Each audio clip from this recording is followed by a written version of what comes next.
이게 떨어진다는 네. 것은 앞으로 물가 상승률이 떨어질 것이다. 아,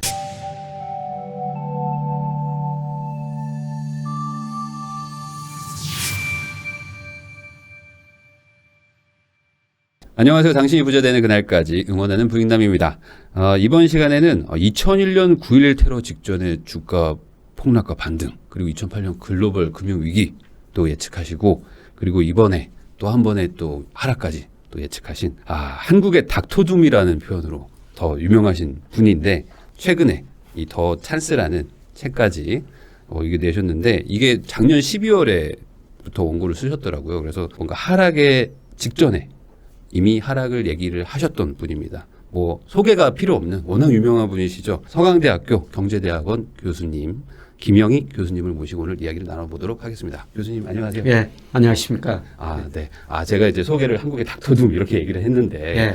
크게 뭐 이렇게 개의치 않아 하신다고 얘기를 하시긴 하시더라고요. 예, 제가 늘 그 데이터에 의존해가지고요. 뭐 2006년까지는 언론들이 저를 최고의 락간론자라고 그랬었어요. 락간론자. 예, 그때까지는 주가 오른다 그랬는데 네. 2007년에 미국에서 글로벌 금융위기 온다. 네. 그다음에 2019년에 또 책을 내면서 네. 2020년에 어려워진다. 뭐 이런 어려운 시기를 좀 예측했더니 네. 언론들이 닥터둠이라고 표현하는데 네. 예, 저는 뭐 늘 그 데이터를 보고 네. 해석을 합니다. 그러니까 이게 뭔가 뭐 비관주의자라기보다는 데이터에 기반해서 말씀하시는 예. 거잖아요. 이제 그런 데이터들을 보니까 지금 뭔가 이제 좀 위기가 올 수 있다. 예, 그렇습니다. 그래서 이 책 보니까 이미 12월에 이런 얘기를 하셨던데, 이 책 자체는 5월에 나왔는데 원고는 거의 12월부터 이미 나온 거더라고요. 예, 이 책 전에 제가 작년 그 상반기에 그레이트 리셋이라는 책을 썼는데요. 네. 예, 사실 그때 예상한 것들이 지금 그대로 비슷하게 진행되고 있죠. 그렇죠. 예, 이거는 네. 그 책의 후속판이고요. 네네. 좀 데이터를 업데이트한 것뿐입니다. 그렇죠. 그러니까 이게 막 오늘 내가 얘기한 게 내일부터 막 탁 떨어진다 그렇게 맞출 수는 없잖아요. 사실. 그렇죠. 근데 예, 이제 예. 어떤 추세를 봤을 예. 때 작년 상반기에 이미 좀 어느 정도 하락을 예측하셨는데, 그게 이제 약간의 시차를 뒀을 뿐이지만 이제 오고 있다. 예, 이렇게 보면 될까요? 예, 그렇습니다. 그러면은 지금 제가 이제 여쭤보고 싶은 게 뭐 여러 가지인데, 우선 기본적으로 지금 뭐 특히 부동산 채널이다 보니까 예, 금리 뭐 이거에 대해서 엄청 신경을 쓰시는데, 예. 그 금리의 기반은 결국에 물가 상승. 그렇죠. 그리고 한국이라기보다는 물론 한국도 있지만 미국에서 예. 금리가 막 너무 많이 올라갈 거다. 예. 그러니까 한국이 막 올린다. 예, 결국 이 물가잖아요. 예. 그럼 이 물가, 미국 물가 특히 언제까지 올라가는 겁니까 이거? 예, 미국 물가가 지난 네. 저 5월달에 8.6% 올랐고 아마 6월에도 뭐 8% 이상 오를 겁니다. 네. 예, 그런데 최근에 유가가 지금 많이 떨어져 있고 네. 각종 원자재 가격 떨어졌거든요. 네. 예, 그 다음에 미국 사람들이 소비를 좀 줄이고 있어요. 예, 그러다 보니까 수요가 위축되면서 아마 물가 상승률이 5월 혹은 6월이 정점이었을 것 같습니다. 그래요? 예, 그래서 이제 7월 물가 굉장히 중요한데요. 네. 7월 물가가 8월 중순경에 발표되거든요. 네. 예, 그때 이제 보면은 7월 물가가 5, 6월보다 좀 낮아졌을 것이다. 저는 이렇게 전망을 하고 있고요. 그러면 물가 상승 압력에 뭐 계속 요새 인플레 이야기하고 있는데 네. 인플레 이야기는 조금 줄어들 것 같습니다. 우리나라도 그래요? 아마 마찬가지일 것 같고. 근데 뭐 지금 뭐 제가 알기로는 막 전쟁 나고 막 예. 유가 올라가고 예. 뭐 지금 물가가 떨어질 일이 없다 막 그러는데, 예. 실제로 뭐 기사 보니까 뭐 유가가 갑자기 급락하고 막 원자재들이 막 갑자기 내려가고 막 하더라고요. 예, 그만큼 수요가 위축된다는 겁니다. 소비가 위축되니까 네. 예, 결국 시차를 두고 기업들이 생산을 줄일 수밖에 없습니다. 생산을 줄이면은 네. 원자재가 덜 필요하죠. 네. 예, 그래서 경기를 대표하는 구리 가격이 엄청 많이 떨어졌고요. 다른 네. 원자재까지 다 많이 떨어졌어요. 네네네. 근데 지금 가장 늦게 지금 유가가 떨어지고 있는 것이죠. 제가 이제 일반인의 생각으로 생각하면 물가가 막 올라간다는 거는 사람들이 막 물건을 사고 싶은데 물건이 없어가지고 막 올라간다 이렇게 생각할 수도 있는데, 예. 그게 아니고 사람들이 지금 사기를 이제 주저하는 건가요? 그렇죠. 소비가 위축된다. 요새 보면 뭐 삼성전자, LG전자 재고가 많이 쌓이고 있다. 네네네. 이런 보도들이 언론에 나오고 네. 있는데요. 사람들이 이제 물건을 더 산다는 거죠. 왜 그러냐면은 살만한 구매력이 줄어들거든요. 구매력이 줄었다. 예를 들어서 우리 임금은 1년에 한 번씩 1년에 올리죠. 한 번. 네네. 연말이나 연초에. 네네네네. 그리고 어떤 사람들은 2, 3년 계약을 했는데 그 사이 그 물가가 올라 버리니까 임금은 1년에 한 번 오르는데 자기 실질 구매력이 줄어들어 버리는 겁니다. 그렇겠죠. 네네. 구매력이 줄어드니까 소비할 여지가 없죠. 그리고 심리적인 건데요. 요새 뭐 여러 군데서 내년에 경기 침체에 네. 빠진다. 그러면 네. 사람들이 심리가 위축돼 가지고요. 소비를 안 해버립니다. 네네. 그러면은 당연히 만드는 뭐 어떤 공장이나 기업 입장에서도 재고가 이제 쌓이네 하면서 이거 안 되겠다, 안 만들어야 되겠다 예. 하면서 또 원자재 같은 것들도 또 수요가 좀 줄고. 수요가 줄어들고 또 재고가 많이 쌓이면 그 재고를 처리해야 되니까요. 네. 그 상품 가격을 낮출 수밖에 없거든요. 그러면 이게 악순환으로 가는 건가요? 아니면 좀 물건 가격이 좀 내려가면 다시 또 소비가 살아나고 뭐 이런 건가요? 물가가 떨어지면 다시 소비가 늘어날 텐데요. 네. 예, 그러기에는 또 부채가 상황이 너무 많이 안 좋다. 들었어요. 상황이 예, 좋진 특히 않다. 우리나라 가계 부채가 GDP 대비 107%로요. 네. 세계에서 가장 높은 수준이에요. 네. 예를 들어 가지고 세계 그 G20 국가라고 그러죠. 네. 가계 부채가 GDP 대비 한 평균 65%거든요. 65. 근데 네. 우리는 107%니까 네. 사실 우리 가계 부채가 너무 높은 거죠. 네. 네. 그리고 가계 부채가 높다 보니까 이게 은행에 금융에서 빌린 돈 갚느라고 소비를 할 수 있는 여력이 많이 줄어들어요. 예를 들어서 우리가 지금 원리금 상환 부담 비율이라고 네. 그러는데요. 그게 지금 거의 40% 정도 돼요. 그러니까 우리가 한 달에 100만 원 벌면은 40만 원을 은행에다 원금 갚고 네, 이자 네. 갚는데 지금 네, 쓰고 네, 있다는 네, 것이죠. 네, 네. 네, 그런데 앞으로 경기가 좋아지면 임금도 올라가지고 쓸 돈이 더 생기는데 네. 최근에 금리도 올랐고 경기가 안 좋으면은 임금이 늘어나는 건 네, 아니고. 그래서 부채가 많으니까 특히 우리나라는 소비가 많이 될 수가 없습니다. 교수님 말씀하신 것처럼 그 물가가 올라가니까 결국에 물가 잡겠다고 금리 인상을 해왔었는데 네. 그러니까 가계부채가 이렇게 높은데 금리가 올라가니까 네. 뭐 부담이 더 커지는 거였잖아요. 예, 예, 예. 근데 지금 말씀하신 거대로라면 인플레가 이제 어느 정도 정점이다. 예. 라고 하면 이제 금리가 좀 안 올라가거나 덜 올라갈 수도 있다고 좀 이해를 할 수도 있는 그렇죠. 거죠. 이 금리하고 물가는 똑같거든요. 네. 같은 방향으로 움직여요. 네네. 기준금리 말고 시장금리요. 시장금리. 예, 대표적으로 10년 국제 수익률. 네. 예, 금리라는 게 쉽게 말씀드려 이런 거예요. 지금 제가 100만 원 있는데 네. 이 100만 원 가지고 이 방송 끝내고 뭐 점심도 맛있는 거 먹고 네. 뭐 옷도 한 벌 사고 네. 기분 좋잖아요. 근데 그 돈을 은행에다 맡겨놨다면 소비를 잡는 데에 대한 대가가 금리거든요. 소비를 참는 거에 네. 대가. 은행에다 맡긴 동안 최소한 물가보다도 금리가 네. 더 높아야지 우리가 저축을 하게 되는 거죠. 그렇겠죠. 네, 그래서 금리하고 물가는 같은 방향으로 움직일 수밖에 없어요. 네. 그래서 물가가 떨어지면은 금리도 네. 떨어진다는 겁니다. 근데 금리라는 게 굉장히 똑똑해요. 네. 금리가 먼저 움직입니다. 먼저 가요. 예. 그래서 최근에 저 미국이나 우리나라 10년 국제 수익률 보면은 네. 장기 금리, 네. 10년 국제 수익률이 장기 금리라고 하는데요. 네. 이게 떨어지고 있어요. 그렇더라고요. 이게 떨어진다는 네. 것은 앞으로 물가 상승률이 떨어질 것이다. 시장, 채권 시장이 시장에서는 그렇게 판단한다. 기대하죠. 아니 근데 전쟁도 있고 막 이러는데도요. 전쟁도 있어가지고 네. 이제 공급 측면에서는 네. 물가 하락 요인이 별로 없어요. 네네. 근데 결국 수요가 위축되다 보면은 사람들이 소비를 덜 하다 보니까 물가가 떨어질 수밖에 네. 없고 소비 안 하면 기업들이 생산을 줄일 수밖에 없으니까 원자재를 덜 쓰죠. 그러니까 뭐 전쟁이든 뭐든 하여간 사람들의 심리 자체가 꺾였다 이제. 예. 그러니까 공급을 줄일 것이다. 예, 어쩔 그렇습니다. 수 없이. 예, 예. 그러면은 당연히 뭐 물가가 내려갈 거니까 금리도 내려갈 거라고 예. 생각해서 예, 선반영을 막 지금 하고 있는 예, 거군요. 금리가 먼저 선반영하고 있습니다. 야, 그러면 이 상태라면은 향후의 금리 지금 뭐 미국은 뭐 계속 0.75 막 올린다고 하는 거는 기준금리 얘기인 거고. 그렇죠. 예. 기준금리 올라가도 시장에서는 금리가 내려가면 뭐 비슷해질 수도 있겠네요. 예, 기준금리라는 건 시장에 늘 후행을 해요. 금리가 먼저 오르고 경기가 좋아지고 이제 물가가 오르면은 네. 그 뒤에서 기준금리는 인상하게 되거든요. 항상 뒷북치는 거예요. 예, 항상 좀 후행을 해요. 네. 그래서 이제 시장 금리가 이렇게 떨어진다는 거는 네. 올 연말 가면은 뭐 연준이나 우리는 한국은행 고민 많이 할 거예요. 네. 아니 그 지금 요번에도 기사 떴더라고요. 한국은행이 0.5 안 올리고 0.25 올리고 뭐 이런 얘기도 고민하고 있다고 막 예. 이런 것도 있고. 근데 현재는 이제 물가가 높으니까 네.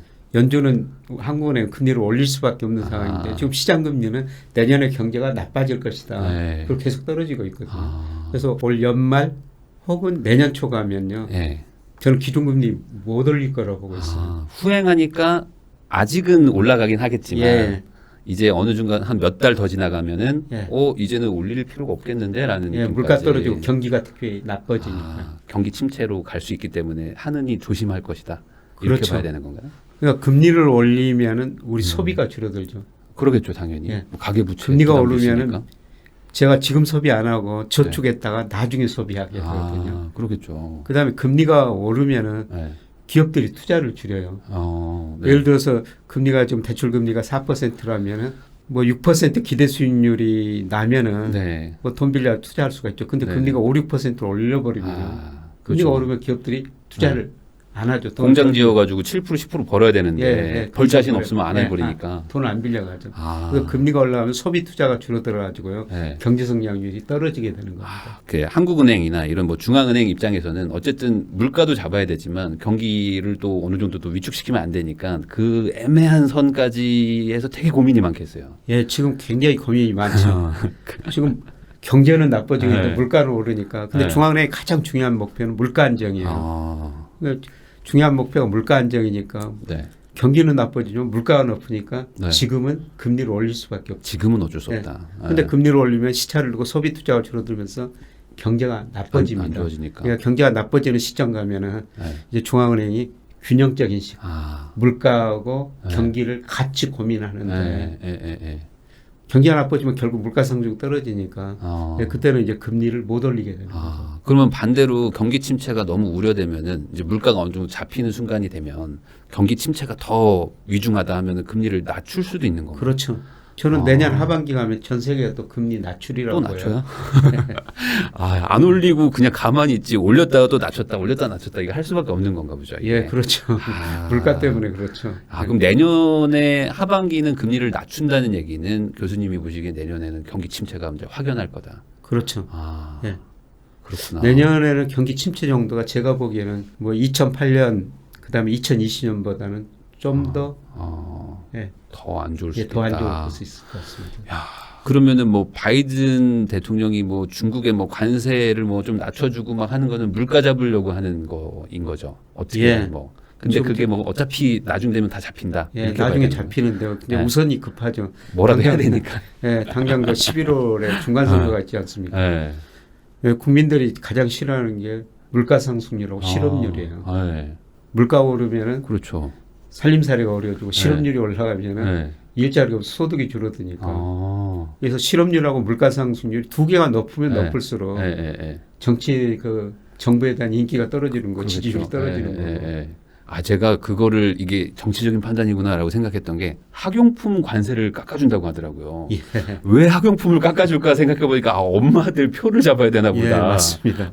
그 정도로 지금 다급하니까 하는 거구나. 11월 선거가 중간 선거가 있으니까요. 근데 어차피 뭐 그거랑 상관없이 시장에서는 이제 경기 침체로 보고 있기 때문에 지금 상황이 앞으로 금리가 내려갈 수도 있다라고 선반영하고 있다는 거. 근데 어쨌든 간에 뭐 연준이든 한국은행이든 후행하신다고 했으니까 어쩔 수 없이 당장은 계속 올라는 가겠네요. 그렇죠. 어쩔 수 없이.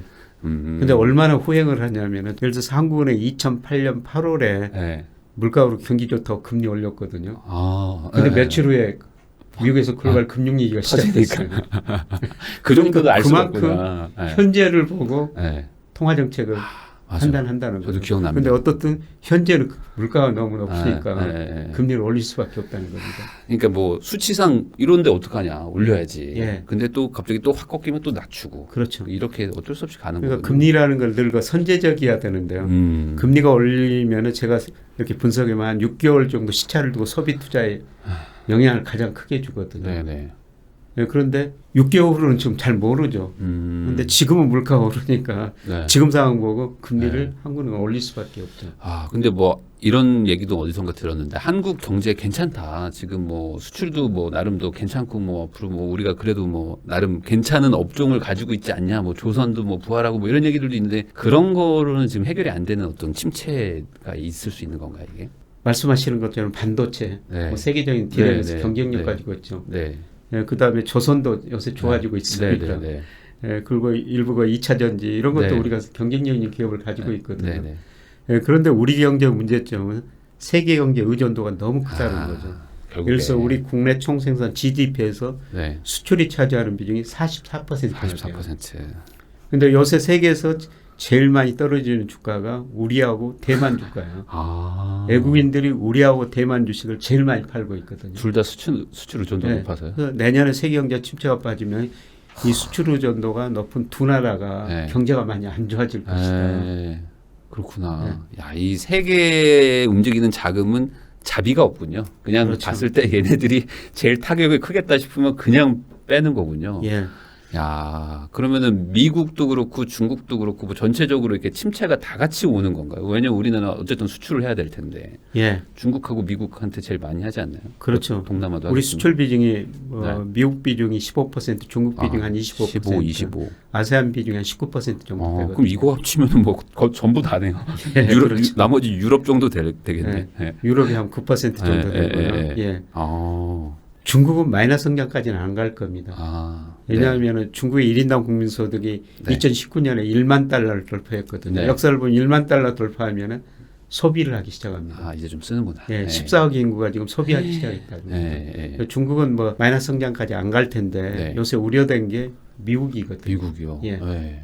미국 마이너스 떴다고 막 계속 기사 나오던데. 1분기 마이너스 성장했고 2분기도 아마 마이너스 성장할 겁니다. 그런데 지금 마이너스 성장은 지금은 소비는 증가했어요. 소비는 근데 문제는 증가하고. 뭐냐면은 GDP가 소비 플러스 투자 플러스 정부 지출 플러스 수출 마이너스 수입인데요. 네. 그 마이너스 항목에 대한 수입이 엄청 증가해 보니까 수입이. 지금 미국 네. 마이너스 성장이거든요. 아, 지금은 미국 경제가 소비는 증가하니까 괜찮다고 그러는데요. 네. 아마 내년 상반기에는 지금 자산 가격도 많이 떨어지고 금리 인상하고 소비가 많이 줄어들 거예요. 그러면 소비가 줄어들면서 경기 침체에 빠질 겁니다. 그러면 중국은 그래도 버티지만 미국에서 어쨌든 조금 침체가 있을 수 있고 뭐 동남아 뭐 이런 데도 그러면 어느 정도 좀 같이 따라갈 수 있고 뭐 그런 그렇죠. 거라고 봐야 될까요? 뭐 세계 경제 나빠지면 다 동남아 같이 국가들 뭐, 성장률이 네. 다 낮아질 수밖에 없습니다. 결국에 뭐 미국을 어느 정도 뭐 다들 추종하게 될 테니까. 예. 그러면 결국에 수출 위주인 우리나라 입장에서는 뭐 상황이 뭐 당장은 좋지 않아 보일 수도 있다 이렇게 판단할 수 있는 거네요. 어쨌든. 예, 그래서 뭐 우리 저 고위 관리들이 네. 요새 물가 오르는 거 네. 우리가 할 수 있는 일이 별로 없다. 맞아요. 예. 뭐 이런 이야기까지 하고 우리가 뭐 할 수 없다. 국제유가 예. 오른다고 그 밀가격 오른다고 예. 우리가 원유 생산할 수도 없고 그렇죠. 밀 생산할 수도 없거든요. 예, 그래서 우리가 세계만 쳐다보고 있는 거죠. 근데 네. 다행스럽게도 지금 저 약간 미국 꺾였다. 가격, 네. 많이 꺾이고 있으니까 팜유가가 40% 빠졌다고 막 예. 그러더라고요. 뭐. 많이 빠졌습니다. 지금. 야, 그러면은 결국에 우리나라 입장에서는 뭐 시간을 좀 지나야지 뭐 어쩔 수 없다. 뭐 지금은 임금도 올리지 말라고 얘기 나왔던 게 약간 예. 그런 건가? 뭐 얘기 그렇죠. 많던데. 뭐 기재부가 네네네. 저 기재부 장관이 네. 뭐 대기업들한테 임금 인상 좀 자제해 달라. 네. 근데 이 근로자 입장에서는 아니 지금 왜 물가가 이렇게 물가 올랐는데. 오르는데 물가 오른 만큼 네. 임금이 올라야지 우리가 소비를 네. 하거든요. 네. 근데 물가 오르는데 임금 알려주면은 그러니까. 당장은 물가가 잡힐 수 있지만은 나중에 우리가 소비할 여력이 없죠. 네. 근데 그것도 이제 워낙 급하니까 뭐 급하니까 그렇죠. 그렇게라도 좀 해달라. 근데 가장 중요한 거는 사실 지금은 사회적 대타협이 필요해요. 근로자들도 어느 정도 임금 상승을 조금 덜 요구하고요. 기업들도 생산성을 개선해 가지고 네. 비용 개선, 비용을 좀 줄여야 되거든요. 그러면은 결국에 뭐 이제 교수님 예측대로 간다. 그러면은 이제 물가가 또 잡힌다고 뭐 잠깐 반짝할 수 있지만 어쨌든 내년에 이제 침체로 간다고 이제 보는 거잖아요. 내년 침체는 확률이 굉장히 높아. 그러면 이거는 좀 길게 가는 침체인가요? 이게 또 단기적으로 보기가 좀 어려울 수 있는 어떤 구조적인 문제로 가는 건가요, 이게? 좀 구조적일 것 같아요. 그래요? 제가 구조적이라고 보는 이유는요. 네. 2008년 그다음에 2020년 네. 우리가 2000년 뭐 이후에 두 번의 큰 경제 위기를 겪었거든요. 네. 이 경제 위기 전 세계가 정말 빨리 극복했어요. 네. 그거는 정부가 돈을 엄청 쓰고 그다음에 중앙은행은 금리 내리고 네. 많이 돈 풀어가지고 그렇죠. 네.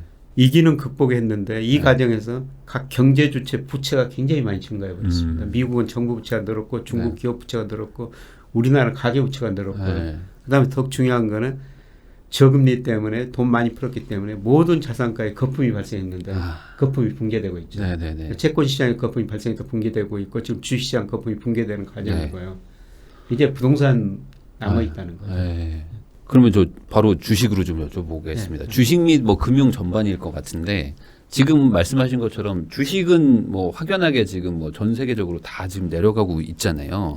그런데 우리나라가 뭐 가장 많이 빠진 것 중에 하나고 5월 이후로는 뭐 거의 세계 최고더라고요. 맞습니다. 근데 이렇게까지 우리나라가 많이 빠지는 거는 결국에 아까 말한 그 미래 전망이 어둡다. 한국의 미래 전망이 어둡다라고 보는 이건가요? 아니면 뭐 다른 이유가 예, 있나요? 앞서 말씀드렸습니다만 네. 한국 GDP 수출이 차지하는 비율이 44%가 그러니까. 세계 경제 나빠지면 네. 앞으로 한국 수출이 둔화될 것이다. 네. 그래서 일부 경제학자들은 한국 경제 세계 경제 풍향계라고 그래요. 네. 또 탄광 속에 카나리아다. 아. 옛날 강부들이 그 네. 탄광 일을 할 때 카나리아를 먼저 데리고 들어갔다는 네, 네. 겁니다. 그래서 카나리아가 비틀거리거나 네. 카나리아가 죽으면 아 이산화탄소가 새고 있구나. 네, 네, 네. 그래서 일을 안 했다는 거죠. 네. 네, 그런데 한국 수출이 나빠지고 한국 주가가 떨어지면요. 네. 세계 경제가 나빠진다는 겁니다.